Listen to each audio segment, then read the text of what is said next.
Meanwhile, the prince and the cassie were wandering through the wood, till at last the prince grew so tired that he lay down under a tree and told the cassie that he had better go in search of food and of some place where they could sleep. The cassie had not gone very far when a turn of the path brought him face to face with the old woman who was feeding her doves before her cottage. "Could you give me some milk and fruit?" asked he. "I'm very hungry myself, and besides, I have left a friend behind me who is still weak from illness." "Certainly I can," answered the old woman. "But come and sit down in my kitchen while I catch the goat and milk it." The cassie was glad enough to do as he was bid, and in a few minutes the old woman returned with a basket brimming over with oranges and grapes. "If your friend has been ill, he should not pass the night in the forest," said she. "I have room in my hut, tiny enough, it is true, but better than nothing, and to that you are both heartily welcome."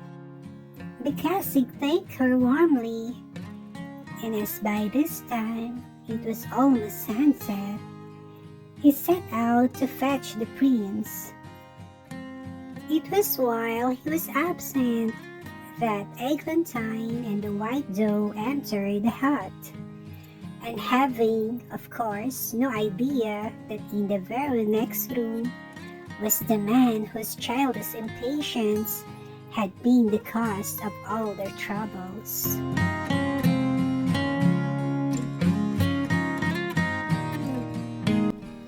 In spite of his fatigue, the prince slept badly, and directly it was light he rose, and bidding the cassie remain where he was, as he wished to be alone, he strolled out into the forest.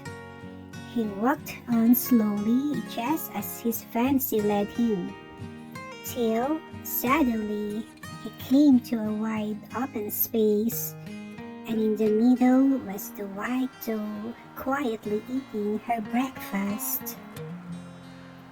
She bounded off at the sight of a man, but not before the prince, who had fastened on his bow without thinking, had let fly several arrows, which the fairy Tulip took care should do her no harm.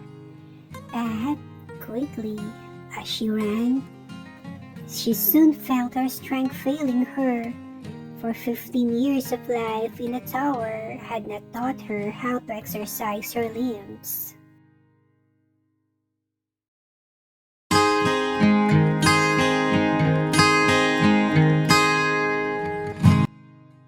Luckily, the prince was too weak to follow her far, and a turn of a path brought her close to the hut, where Eglantine was awaiting her.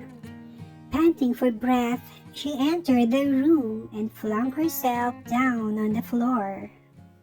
When it was dark again, and she was once more the Princess Desiree, she told Eglantine what had befallen her.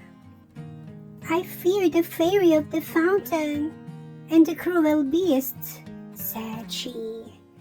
"But somehow I never thought of the dangers that I ran from men. I do not know now what saved me."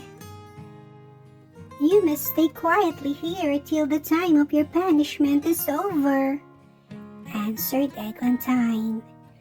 But when the morning dawned and the girl turned into a doe, the longing for the forest came over her, and she sprang away as before.